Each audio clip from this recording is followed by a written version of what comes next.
there are plethora of funds available in the market to invest your hard-earned money in, but then how do you assess which is the right fund for your portfolio? What are the criteria that one should be looking at?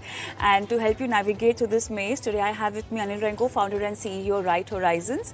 And just in case you're watching our show live, once again, let me flash you the WhatsApp number that we have, which is 865-797-4571, and our email ID, themoneyshow@etnow.tv. Hi, good evening, and welcome to the show, Anil. And let's begin our question and answer session. I will take Palak's question first, and she's asking this question via email. She's writing that how can she assess the right time to book profits in a mutual fund? While she understands the rationale behind choosing the category of funds, she would like to understand the process of choosing an AMC. If past returns cannot be trusted, how should I choose the fund? Also, is it necessary to rebalance your portfolio annually? And she would like to invest 50,000 in 4 funds for a period of at least 10 years via STP. And what should be the fund mix, and should she be considering an index fund? How much corpus can be generated, and she can add or step up 10% every year? Interesting question. I really wish I had Palak on the phone line with me, because these are some basic information that investors should know before taking their first step towards investment or their investment journey.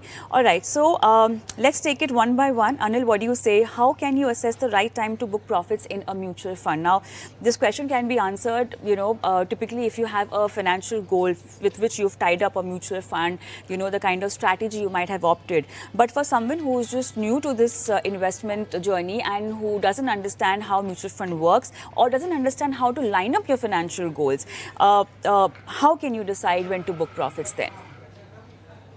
Yes, definitely. I think you need to look at your goals as the first point.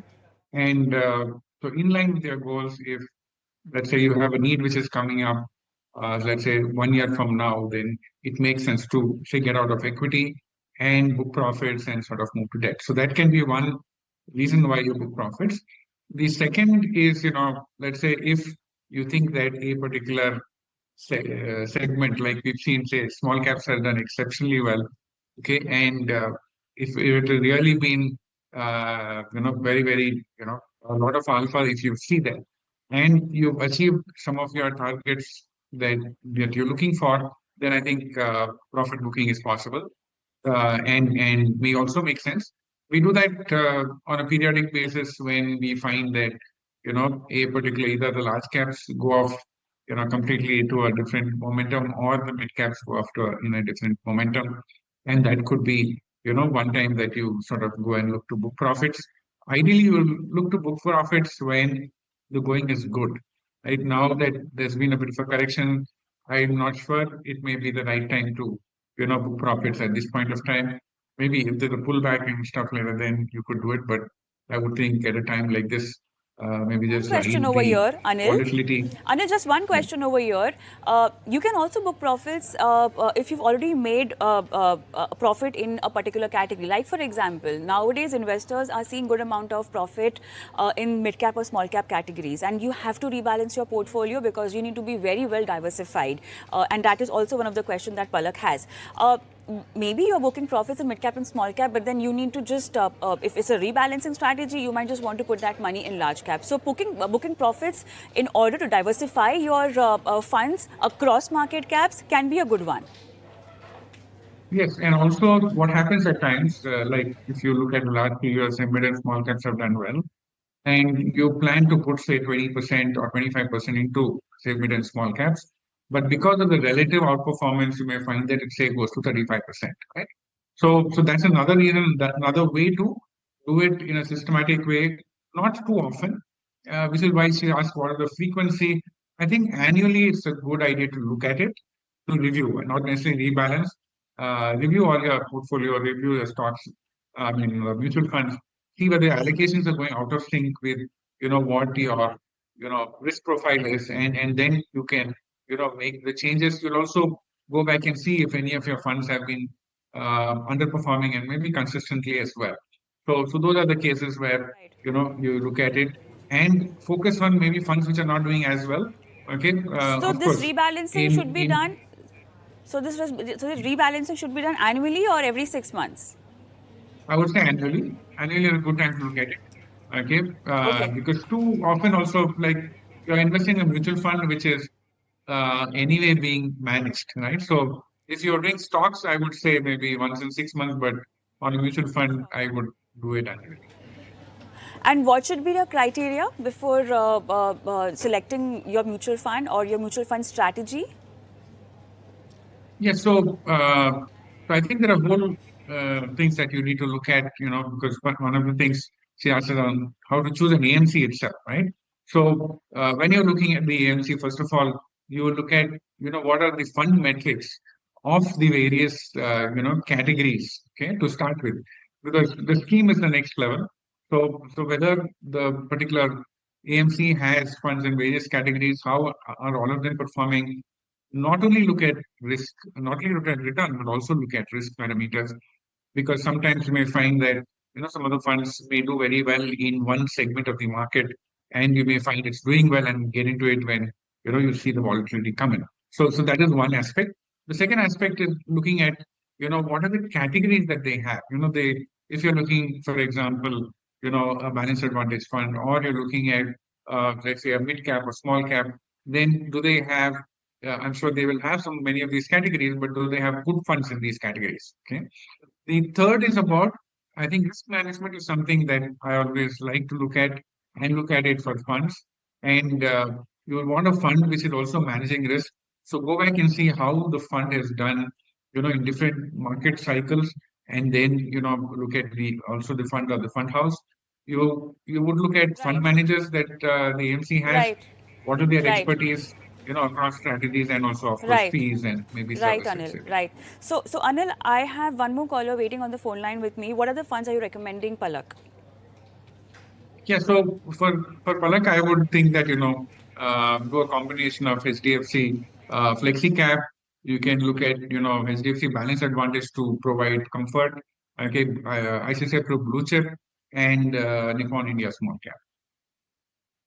Right. Let's move on. I have Suresh from Hyderabad on the phone line waiting for us. Suresh, hi. Good evening. Yeah, hi ma'am, good evening. This call is All now right. So being 10 recorded. years and 5 CR. Is that right? Yes, yes, exactly correct. Okay. And you've been investing since last 3 years. So what's the portfolio status now? Are you happy with the return that you're seeing in your funds, specifically small cap? Yeah, so currently, I'm happy with the results from my portfolio, but since 1 week the markets are crashing, right? So before 1 week, I've got around 20 plus CAGR, but now it's 9%. So I just want, So you check your expect portfolio to every review day, is my it? portfolio. You check your portfolio every Yeah, day? correct. Why? Yeah. Your stock portfolio is something that you might want to review every day, but when it's a mutual fund, maybe once in 6 months, or Anil might just say that once in a year can be a good time for you to review, because funds performance, you really need to give it some time. Acha, how are you feeling with are you happy with your Access Small Cap returns now? Yeah, I'm happy with that. Okay, So okay. it is giving me around 17% now. Okay, okay. Just on the basis of 1 week performance, I really don't think that's the right time frame to look at a mutual fund investment and decide whether you should be exiting a fund. But then, yeah, let Anil explain this to you. I'll just read out your funds. Quant Small Cap, Access Small Cap, SBI Balance Advantage, you have UTI Nifty 50, Tata Digital India, you've got Nippon India Small Cap also, and Parag Parikh Flexi Cap. Okay, and you also have some in lump sum investment done in mid asset small cap 250 momentum 100 FOF. Any specific reason why you chose this particular fund for a lump sum investment of 5 lakh? Actually, I've got this advice from one of the financial advisors, so that is the reason I just invested. And this is going to be for how long? This investment for how many years? This for the next 10 years. Next 10 years. Okay. Yeah. You do understand the volatility attached to a small cap category. Correct. Yes. Yeah. Okay. Perfect. Perfect. Anil, over to you. So let me, step back and say what are the 2, 3 places that maybe one is uncomfortable with. Of course, at a point like this, I would believe that, I would not do any exits right now, because, like you said already, it's given away a lot of the returns, and, maybe continue with its systematic investments. And I think you are buying in at lower prices. If it goes low, the lower it goes, the cheaper you get, right? If you're looking at it on 10-year basis. So from that standpoint, I would not, do much out there. Okay, what if at all one may do a few things is, look at today we have a Tata India Digital India Fund, which is a, thematic fund. Typically, I would not want to do, a sectoral fund, and you'd rather give it to a manager who then decides where to allocate. Because otherwise, one has to be able to track and see when should one get into a particular sector or when should one get out of a particular sector. Unfortunately, I think one has a bit of a view on momentum because momentum did very well for a period of time, and so and one believes that as one goes forward, possibly quality and other themes will sort of pick up, and which is why one had put it on a exit list, basically mere asset small cap momentum, and the other is if one looks at access small cap, I think one believes that you have better strategies, better schemes in the small cap, in the same category which one could consolidate. Which was the other point that one was also looking at. You already has say a Nikon, so maybe keep that is what the view. But like I'm reinforcing, don't do anything right now because it's already given off, and on an uptick you could probably do. The other part is whether you want to, because looking at 10 years, do you want to do an active fund on the large cap side versus let's say UTI Nifty 50? Those are the few places that one thinks that we could look at. All the best, Suresh, with your investments and the changes suggested to you right now. Time for a short break, but then post that, we'll be taking Raghu's question, and we also have Kalyan's query that Anil needs to answer. And I'm also flashing our WhatsApp number and email ID where you can send across your questions. See you after this break.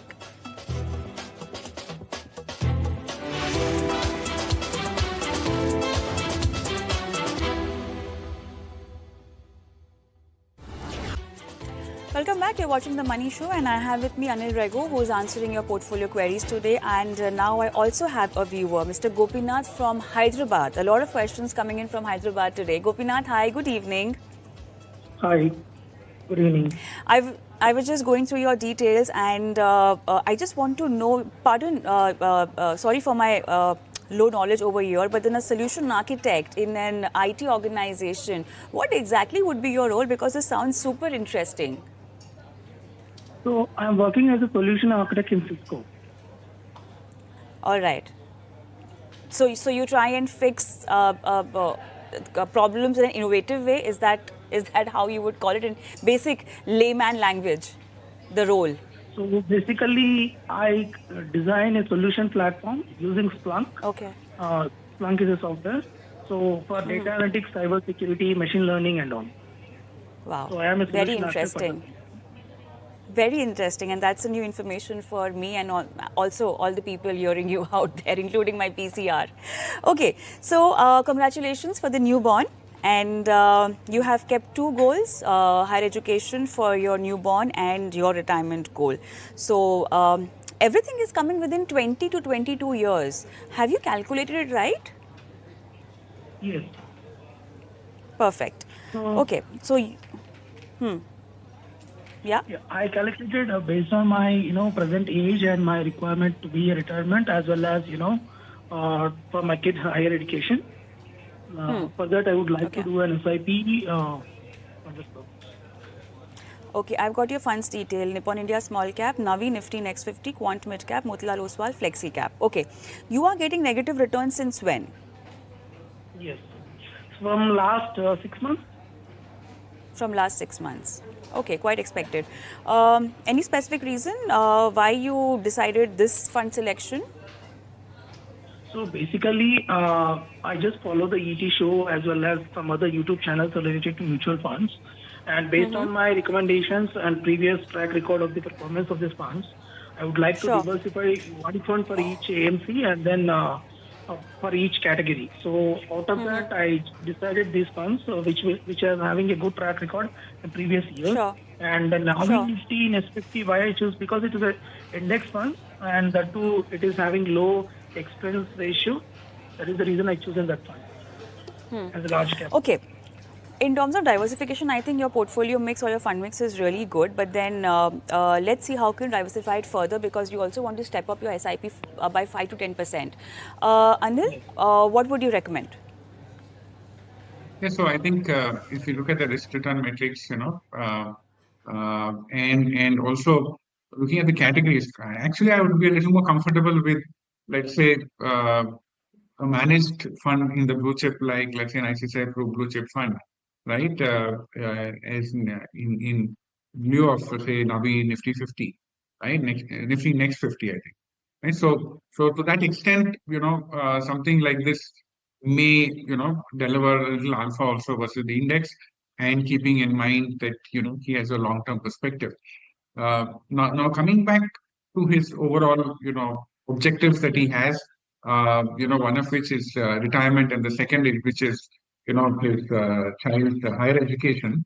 Uh, Actually, we don't have numbers there. So maybe we can ask him, what are the numbers that he's looking at, for these particular requirements. Sure. Gopinath, what is the expected corpus? Yeah. I would like to have a corpus of 10 to 12 crores for the next 20 years. So more than that also would be fine. All right. You will also may have to increase your investment amount. So you wanted 12 crores, because 10 to 12 crores, it had a difference of 2 crores. So, accordingly, Anil will calculate the per month investment that's needed. So let's aim 12 crores. And Anil, how much should be per month investment for that?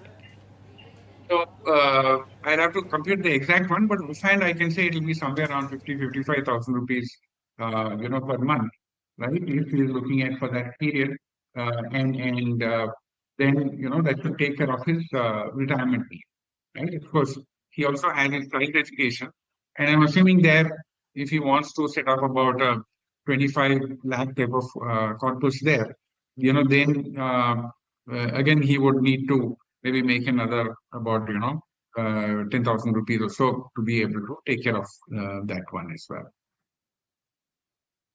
So that sums up your question. 50 to 55,000 per month is what is needed. You can increase or step up your SIP as and when you're comfortable. Thank you so much, Gopinath, for sending us your question. And it's time up on the show as well. Anil, thank you so much for being on the show and helping our viewers with their financial portfolio queries today. And before I sign off, I'm going to leave our viewers with our WhatsApp number and our email ID. Thank you so much for watching. Goodbye.